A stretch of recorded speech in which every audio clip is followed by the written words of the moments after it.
Hello and welcome to the 21-22 February DAC training on high school. My name is Shara Savage. I'm a program consultant in the Office of Assessment and Accountability. This training is one in a series of recorded trainings to prepare DACs and BACs for the upcoming spring state test administration.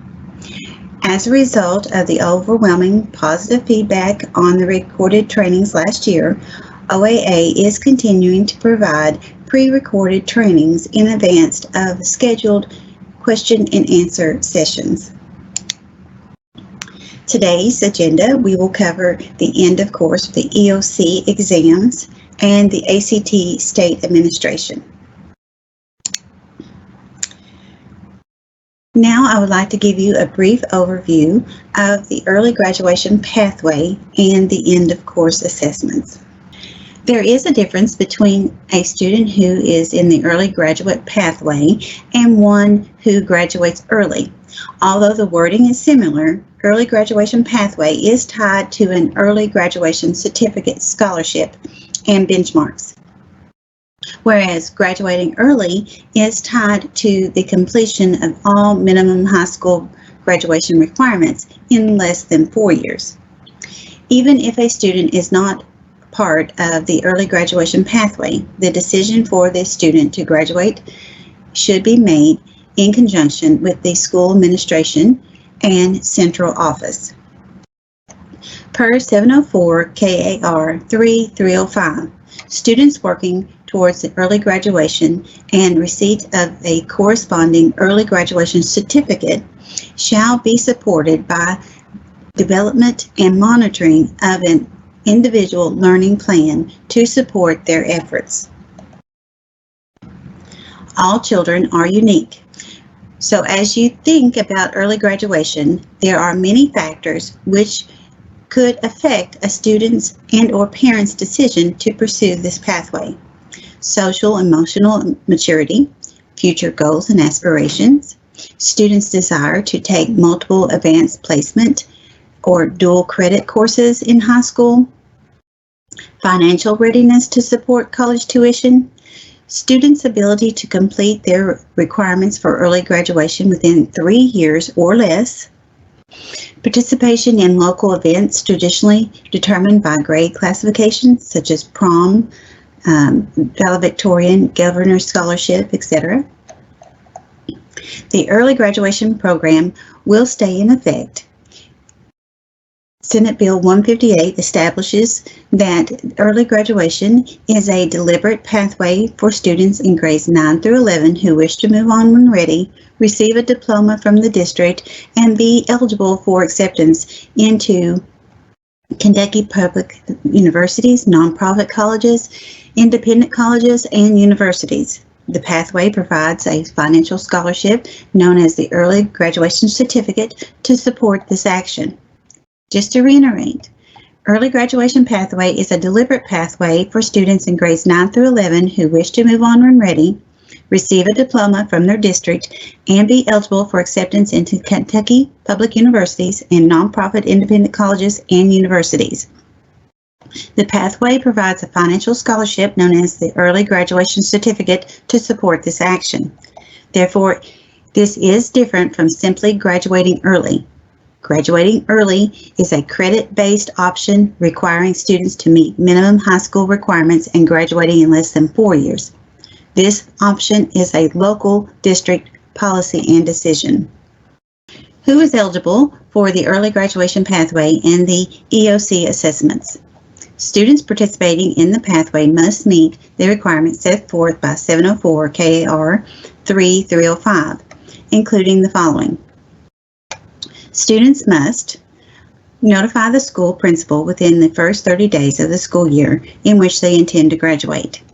Enter the early graduation pathway prior to October 1 of the year in which they intend to graduate early. Be flagged an IC prior to October 1. Graduate in 3 years or less. Students exceeding 3 years do not qualify for the incentives identified in the early graduation pathway. Take the state-administered college readiness exam, which is currently the ACT, and meet the ACT benchmarks as set by the Council on Post-Secondary Education, which is currently 18 for English, 19 for math, and 20 for reading. Take and score proficient on all required EOCs. To meet this requirement, KDE will provide the secure EOC exams for those students participating in the early graduation pathway during the 21-22 school year. It is important to note that students can submit their intent form prior to the beginning of grade 9 or at the beginning of their 9th, 10th, or 11th grade year. A student who does not pass the ACT benchmarks does not qualify for the early graduation scholarship. 704 KAR 3305 requires the use of a college readiness exam, such as the ACT. Coyote and other CP indicators utilized our college placement exams. The law states that early graduation students shall meet the college readiness exam benchmarks established by the Council on Post-Secondary Education.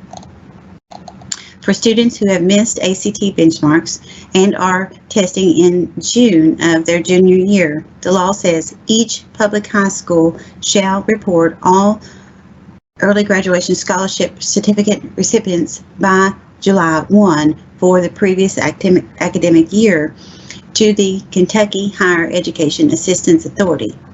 ACT scores may be received back by July 1. However, the best practice would suggest that the students take the statewide ACT in March and retest in April on the national exam. Also remember that students can always test before the statewide exam. Now let's take a look at the assessment dates. Here are the remaining 21-22 testing windows. Students may only test within the designated testing window. This ensures KDE secure test policy is observed to maintain the integrity and validity of the scores. Districts must obtain permission from KDE in order to test outside the set EOC testing window. For example, a district could not administer the EOC state assessments during the K-Prep window. Testing outside of the set EOC window could result in an allegation. Please contact me should any questions arise for testing students during a specific test window. Now let's look at test security, training, and monitoring.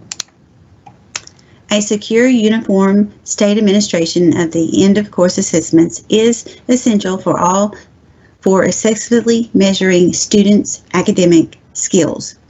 It is crucial that the procedures employed at the school be identical to those at the other schools.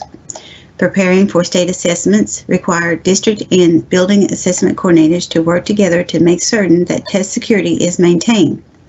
Test security should be top priority throughout the testing process, from the receipt of materials through the test administration and the return of materials by all parties involved with creating and handling of the testing materials. It is not acceptable to take test materials out of the school or district building for any reason except for approved off-site testing. Allegation tip: anyone can report an allegation. If you are seen with secure materials outside of the school or district building, someone might assume that you had nefarious motives. In reality, you are leaving to do off-site testing. Work with your back on how to protect secure materials when transporting for off-site or homebound testing. It is not acceptable to reproduce test materials. If your district is short testing materials, please notify me immediately for additional materials. Lastly, a student shouldn't transport or move his or her own test materials from one location to another. For example, a student receiving extended time needs to move to another room to complete the assessment. An adult who has received the administration code training should transport and escort the student to the secondary location to finish. After testing is complete, it is time to return test booklets, answer documents. These types of materials must be returned to KDE. Follow the instructions from the TAM on the proper procedures to use. So what training is required? All testing personnel must be trained on the Administration Code 703 KR 5080, and if providing accommodations, the inclusions of special populations 703 KR 5070 annually, and read the provided EOC materials such as the EOC TAM, the EOC Back to School Training Materials, and the EOC Guidance Document.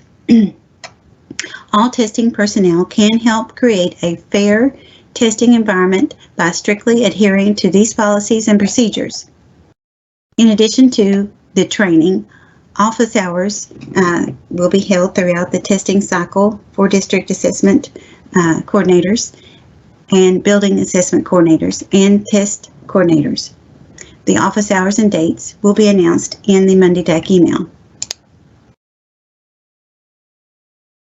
On a regular basis, staff from the OAA visit schools during the testing window. Depending on the pandemic and how it evolves, in-person and virtual monitoring visits are planned for the 21-22 school year. If in-person visits are not possible, virtual visits will continue. In-person visits are announced to the district assessment coordinator shortly before the staff arrives at the school building.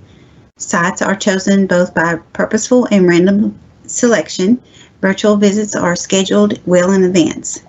OAA staff will interview school and district staff, as well as to request to see shortage and testing storage and testing areas.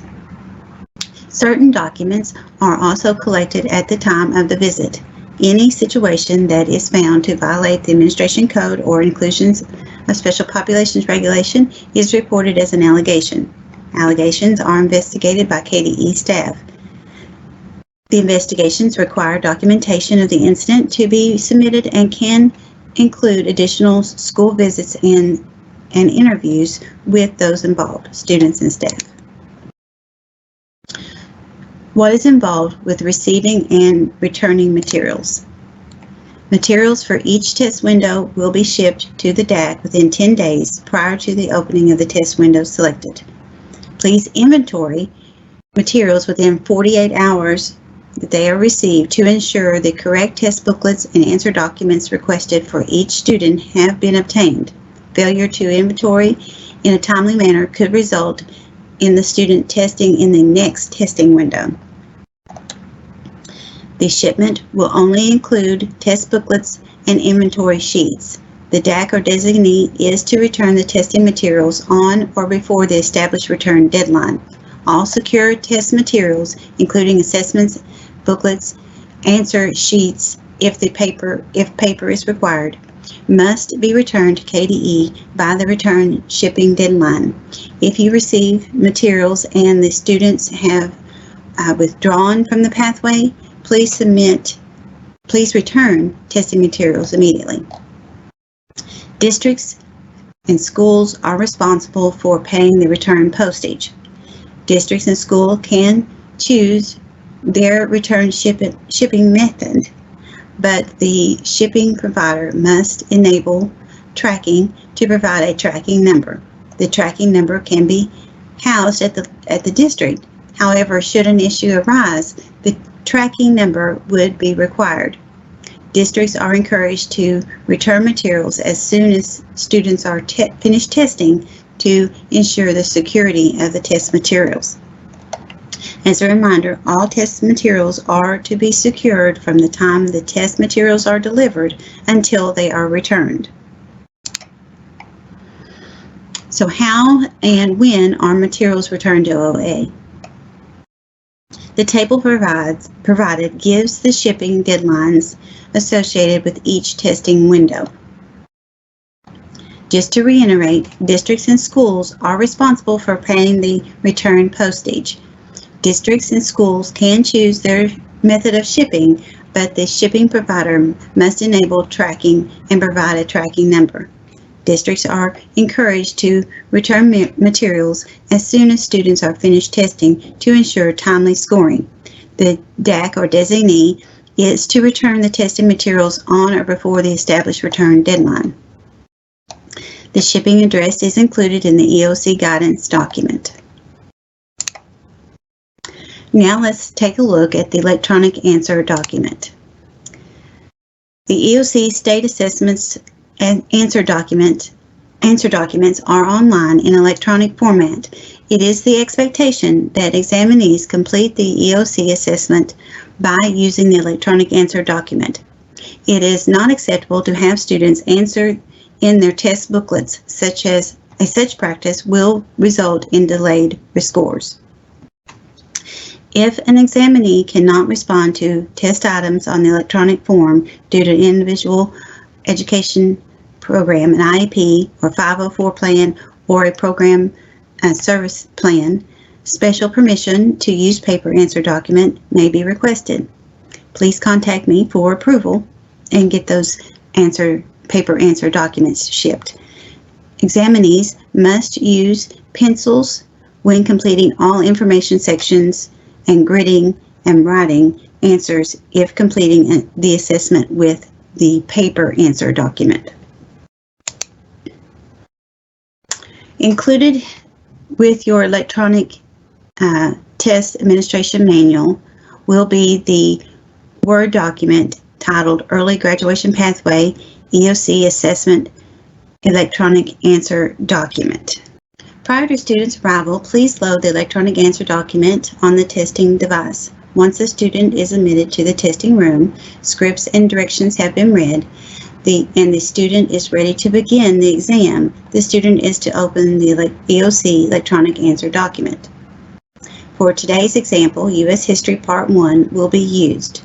Once the answer document is open, please instruct the students to select U.S. History Part 1, and the U.S. History Form Part 1 will open. Now, instruct students to scroll to the bottom of Section 1. And at this point, instruct the student to select Next to get to the Section 2 part of the answer document. And at this point, students will fill in their demographic information. They'll select a district name, a district number, a school name,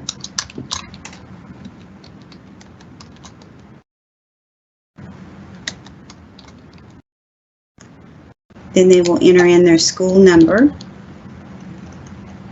They will enter in their first name, then their last.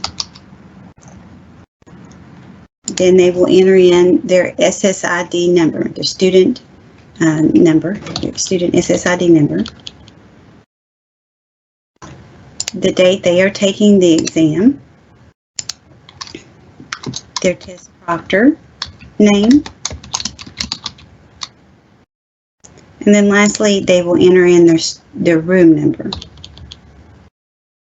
Now it could be a number, or it could be library, wherever they're taking their exam.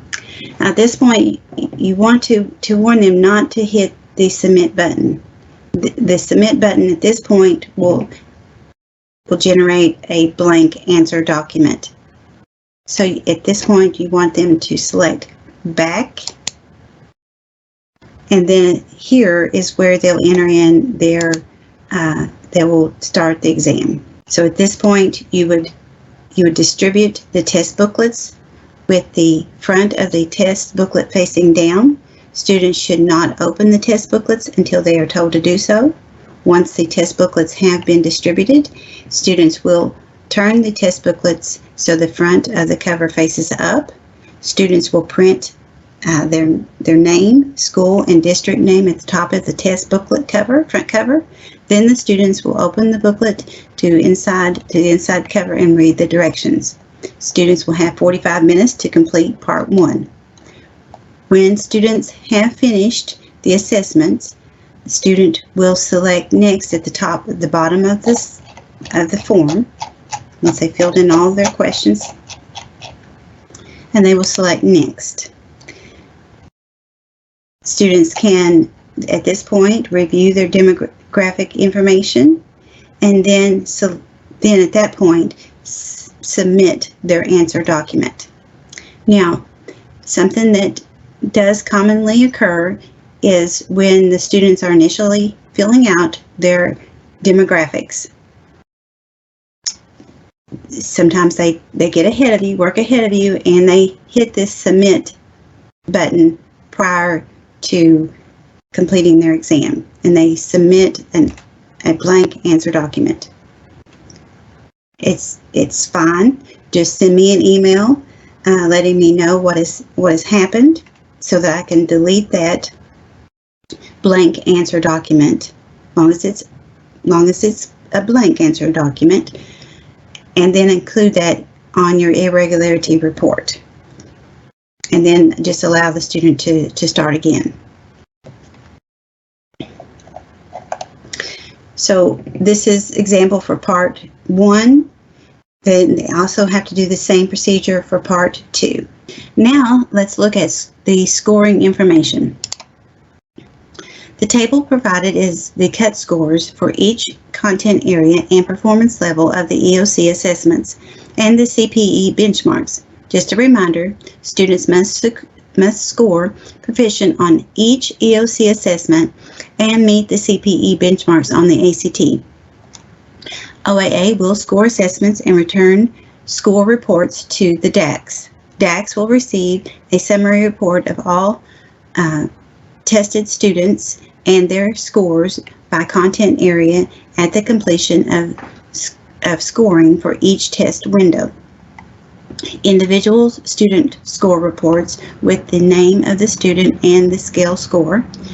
The score reports will be provided via the secure web application. OAA will do everything possible to ensure scores are received in an adequate amount of time to prepare for graduation ceremonies. However, it is to the districts and student advantage to test early within the 3rd testing window and to return test materials as soon as possible. Now let's briefly touch on accommodations, the calculator policy, and the retake policy. Students approved for accommodations under an IEP, PSP, or 504 plan have access to a reader, scribe, calculator, extended time, reinforcement for behavior modifications, and an interpreter for the students with deafness or hearing impairment. In order to create a test administration that provides every student with a fair and unbiased assessment opportunity, please follow the KDE policy, calculator policy within the test administration manual. Following this policy will ensure that all students have a measure of their academic achievement that is comparable to students across the state. Can a student retake EOC assessments? As part of the protocol for this program, early graduate pathway students who do not meet a benchmark due to an extenuating circumstance have been able to appeal to their superintendent to retake an assessment. OAA will continue to provide this option under restricted circumstances. As a reminder, the option to appeal to retake an EOC assessment is not to simply keep attempting to receive a higher score to meet a benchmark in order to fulfill early graduation pathway requirements. This is a strong indicator that the student is not ready for college level work if the student is unable to reach proficiency in either course or assessments. The intent of the appeal opportunity is to provide a recourse for those students, otherwise exceptional students, who experience an extenuating circumstance during the testing that could have contributed to their less than typical performance. Examples could include a death in the family, a parent in a car accident, or medical trauma. Students who have an approved early graduation intent form and are flagged in IC may appeal to retake the EOC assessments once in some circumstances. Districts may determine that extraordinary circumstances prohibited an otherwise exceptional student from obtaining benchmarks. Such a student may appeal to retake the EOC assessments on the ground of the extenuating circumstance following the procedure below. The DAC should keep the documentation for a retake on file. OAA may ask to review it. Procedures to request a retake of an EOC assessment. Complete the application to request a retake of an EOC assessment. Write a letter to the principal or designee explaining the reason for appealing to retake the EOC assessment. Deliver the application and appeal letter to the school principal or designee within 5 days of receiving the EOC score that is below the benchmark.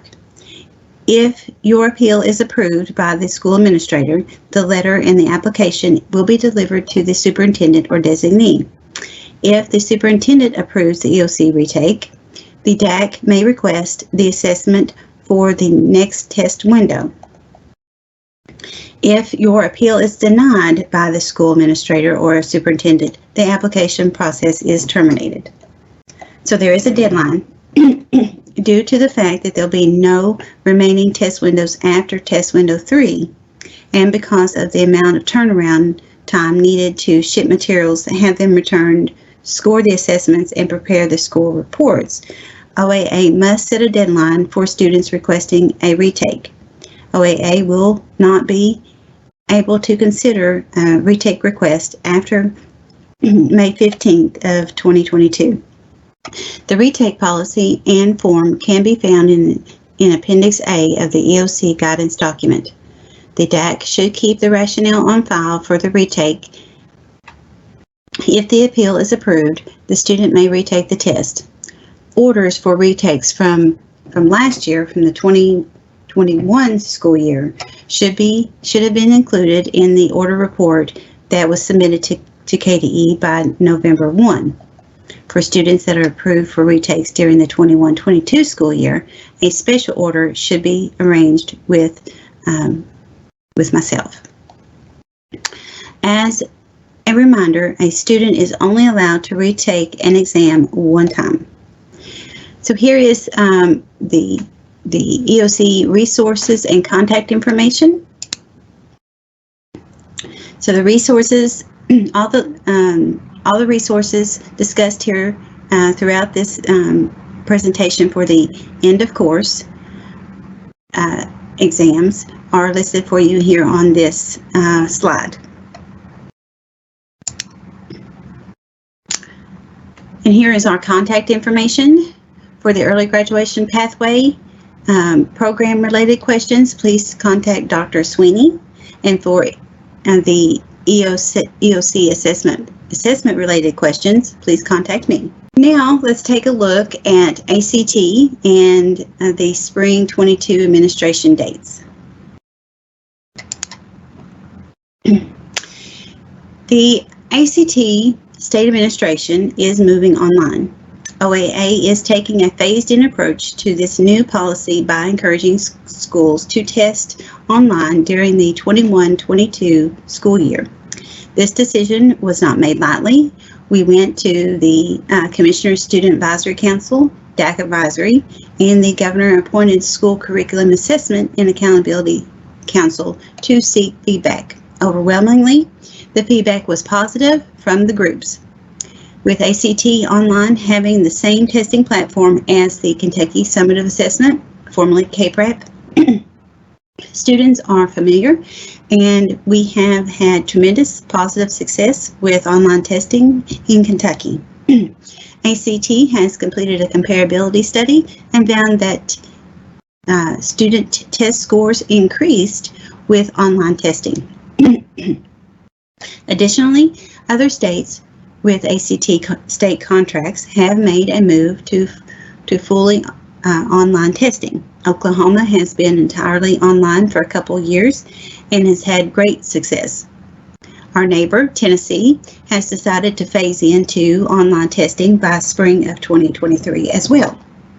At OAA, we feel this move will most benefit the students in Kentucky by preparing them for post-secondary life, whether it be college or career.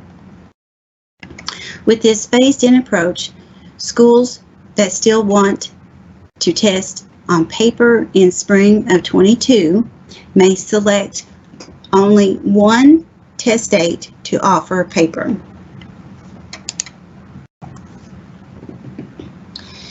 KDE still refers to testing windows as initial, makeup, and emergency. ACT will refer to testing windows as test windows 1, 2, and 3. It is the expectation of KDE that test window 1 is used as the initial test window. Districts will only select 2 windows to administer the ACT, preferably window 1 and window 2. If districts require the use of all 3 test windows due to COVID-19 mitigation efforts, please contact me. DACs, please train testing staff to select window 1 as initial and window 2 as makeup. Due to the unusual circumstances of COVID-19 outbreak, KDE and ACT are offering and publicizing a 3rd testing window for emergency purposes. Schools should plan to test students safely during the 1st or 2nd ACT testing window. The 3rd window is available for emergency purposes. Please note, the emergency date is only to be used as a last testing option. No additional dates will be available. So taking a look at the table on your screen, the first row in the table refers to dates used as online test administration. Includes the dates available for testing with ACT online. Notice that online testing only occurs on Tuesday, Wednesday, or Thursday of each week. Note that all online testing, including accommodations, must be completed in the online testing window. The final 2 rows on the table refers to paper testing. All paper testing must occur on those dates. If testing students with paper accommodated materials, test coordinators would test students during the paper accommodation test window. The ACT schedule of events for each testing window outlines various tasks completed during the testing cycle. Tasks will vary depending on which type of administration is being managed, standard time paper, accommodated, or online. Here are the dates for the makeup test window 2. As a reminder, due to the unusual circumstances of COVID-19 outbreak, KDE and ACT are offering and publicizing a 3rd testing window for emergency purposes. Schools should plan to test safely during the 1st or 2nd ACT testing window. The 3rd window is available for emergency purposes. Please note, as a reminder, the emergency date is only to be used as a last testing option. No additional dates will be available. So now let's take a look at testing scheduling options and considerations. Due to the rapidly changing conditions in the COVID-19 outbreak, it is important to have backup plans in case of testing interruptions. It is the expectation of OAA that schools test during the initial test window 1 if at all possible. However, the health and safety of our staff and students are of the utmost importance. So on your screen you can see example A, virtual, combination of the paper and online, testing utilizing small groups during testing window 1 for initial testing, combination of paper and online, utilizing small groups during the test window 2 for makeup testing.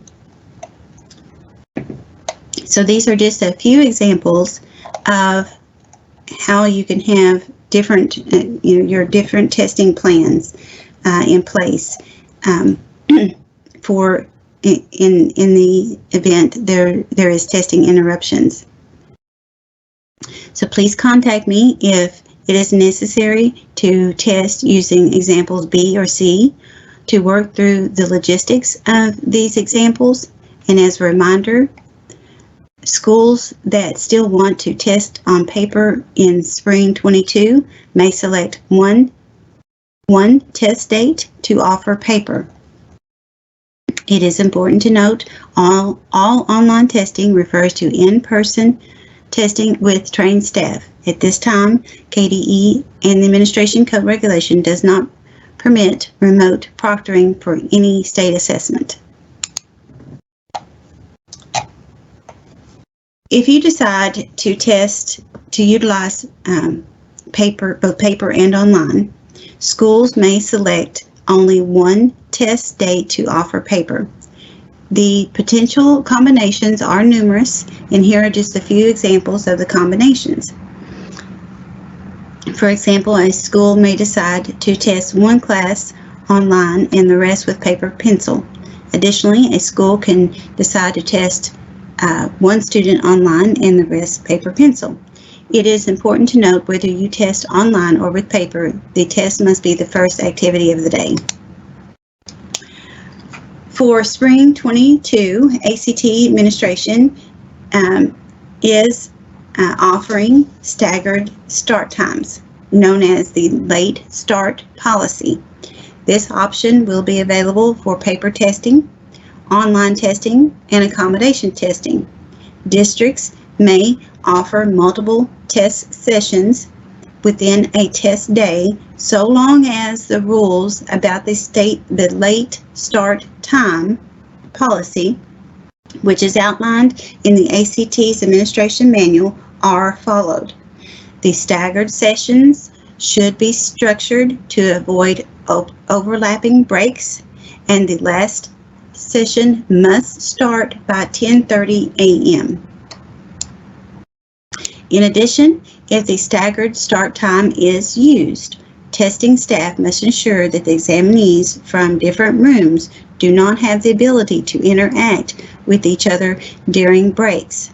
If any school utilizes the staggered start times, an irregularity report must be completed.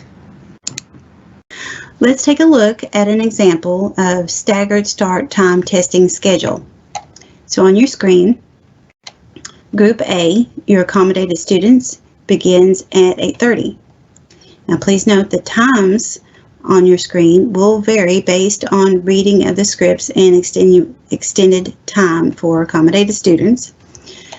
Group B, your paper pencil students, begin at 9 a.m.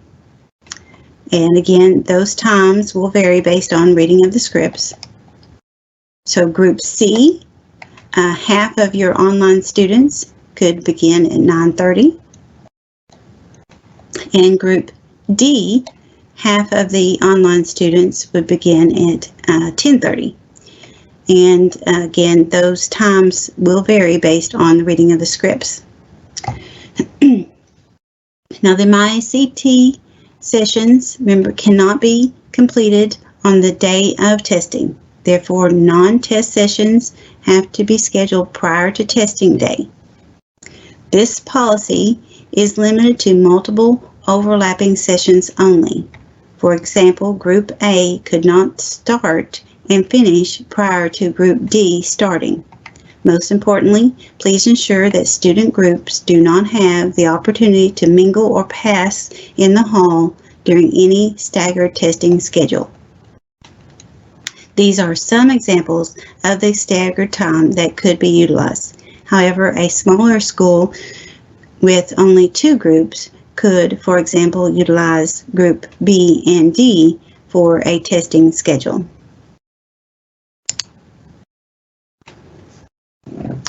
When and where will scores be available and to collect parental consent forms? MyACT has migrated away from the student web accounts to MyACT. Once a student has created an account, they can update their demographics, receive ACT notifications, access information to prep for the ACT exam, access scores, and much more. The new online system does offer more flexibility for students. Students have the opportunity to complete the pre-test activities at home with a parent or guardian prior to test date. However, it is the expectation of KDE that a non-test session is held for all students to ensure every student has the opportunity to complete the required non-test activities. It is the responsibility of the test coordinator to guarantee all students have completed this activity.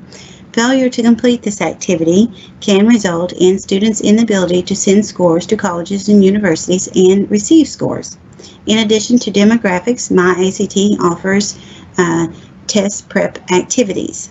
New this year, the Office of Assessment and Accountability, OAA, has worked to create a parental consent form for parents, guardians, to choose whether or not a student participates in the Educational Opportunity Service, or known as EOS, and or request school reports sent up to 4 colleges.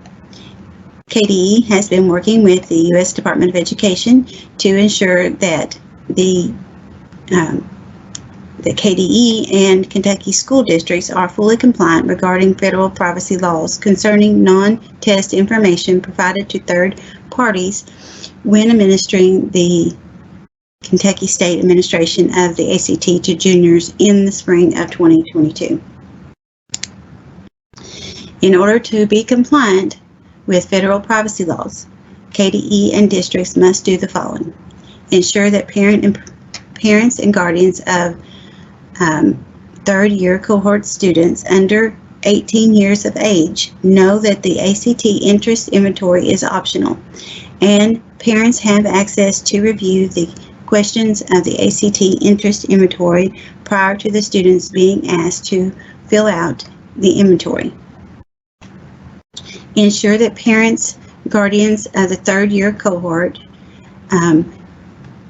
under 18 years of age have provided consent for students to choose to participate in the EOS and or request scores reports sent up to 4 colleges.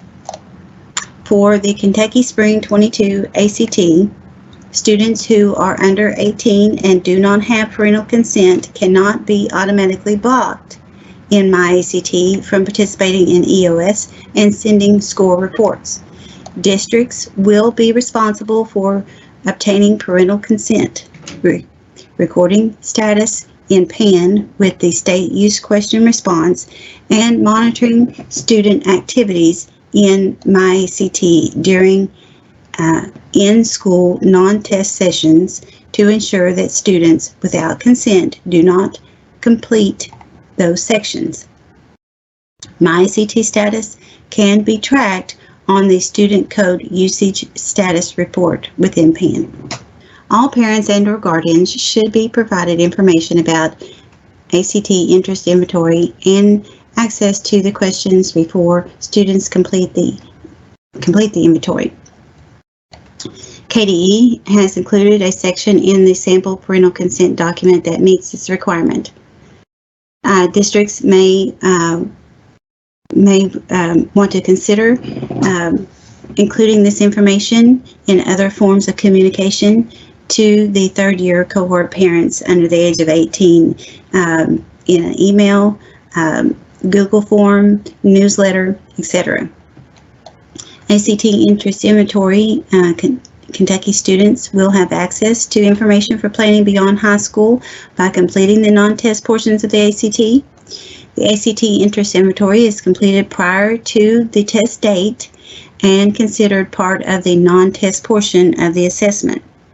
In completing the non-test portions, students will provide information that will result in personalized career information and a comprehensive profile for colleges that demonstrates work done in high school and future plans. As part of the interest inventory, students are asked questions related to interest in post-secondary education, educational needs and interest, factors influencing colleges, and etc. The interest inventory questions are optional. Parents can direct their students not to participate in the interest inventory or skip these questions. The non-test activity for examinees is completed in MyACT in the MyACT website. Regardless of test mode, paper or online, students with consent can complete the non-test activity from their home. However, it is the expectation of KDE that at least one support session is held for students with consent prior to testing. If for unforeseen circumstances prevent a student from completing the non-test activities before testing, it can be completed on an emergency basis only in the 2 days after testing. The day of testing should never be utilized for the MyACT support session. Separately, testing staff will need to hold a support session for students without consent for the non-test instructions form. Students without consent should be guided through the non-test portion of the test at school. If a school guides all students through the non-test portion of the test, KDE recommends that the students under age of 18 without consent complete the non-test portion of the exam at a different time and or location than the students who have consent.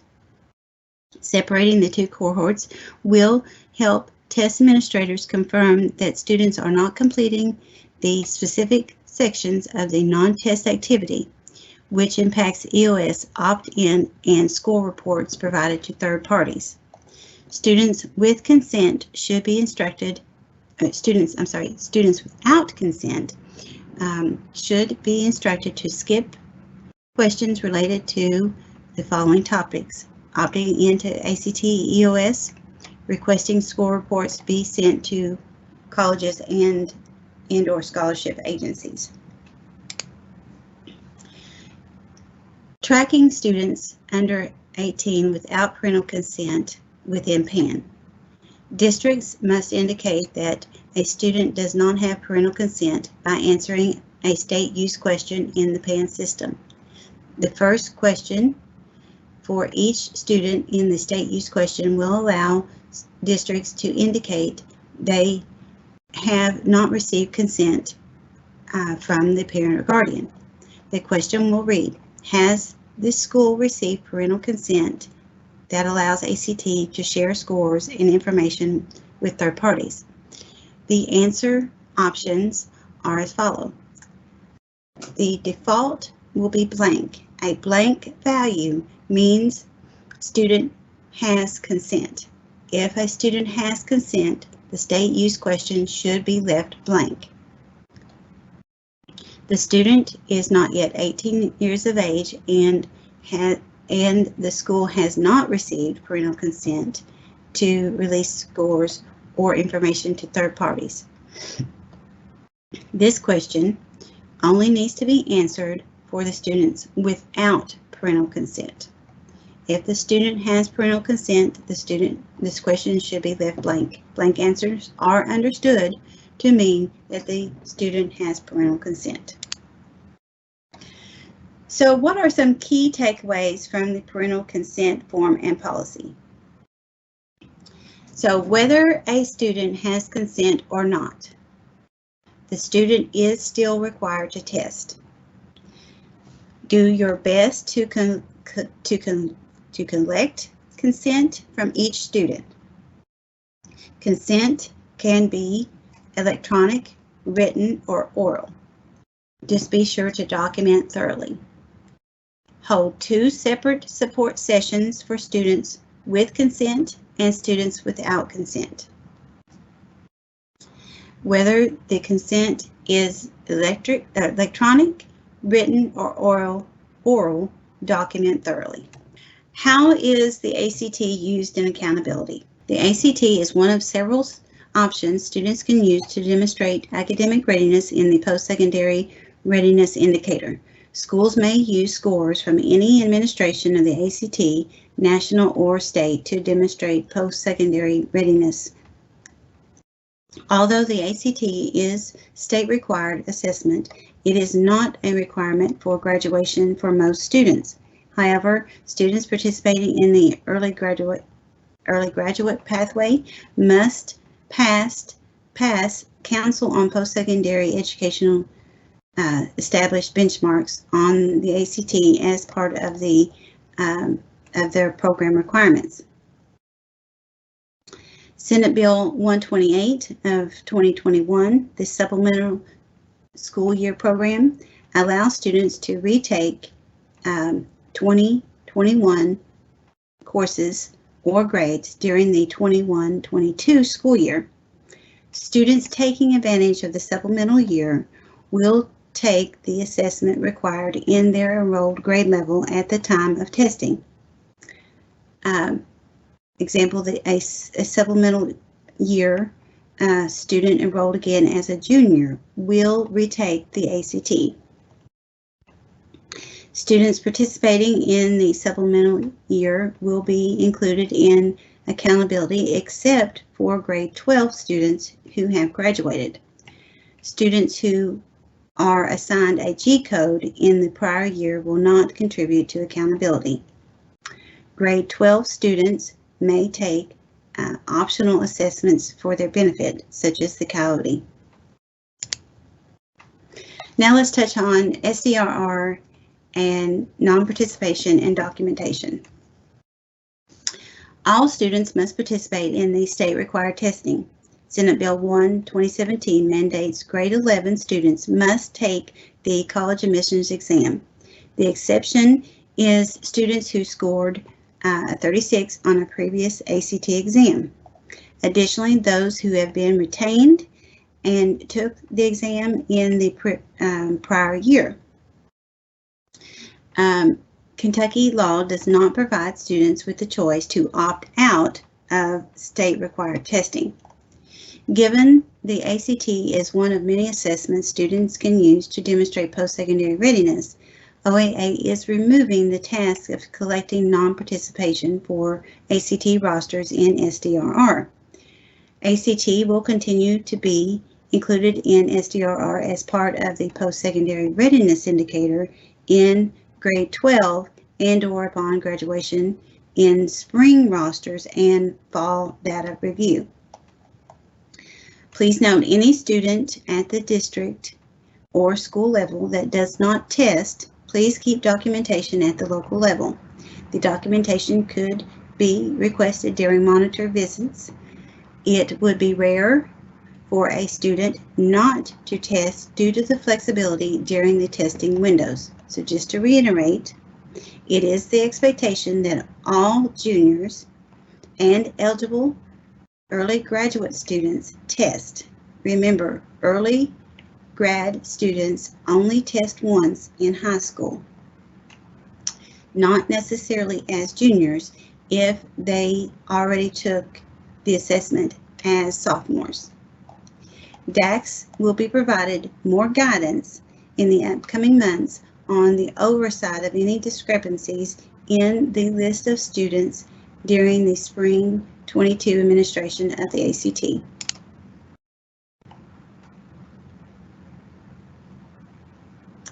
So here are some ACT resources for you. All the resources discussed during the ACT portion of the presentation is listed here for you and includes the links for each site.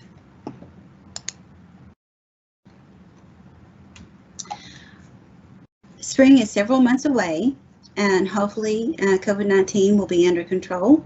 However, we want to touch briefly on COVID-19 guidance. If a school is virtual, using a hybrid model, or in person, staff and students participating in any state assessment should abide by all current, local, and state safety expectations and best practice guidelines when administering the ACT or the EOC assessments to students. Important to note, for all state assessments, online testing refers to in-person testing with trained staff. And here are the training resources for the February DAC training and a link to that folder. Since the live Q&A sessions will not include full presentations of content already covered in the video recordings, DACs and BACs should be prepared for the Q&A sessions. Before attending the Q&A sessions, DACs and BACs can be prepared by watching all training videos on the administration of the Spring 22 assessments.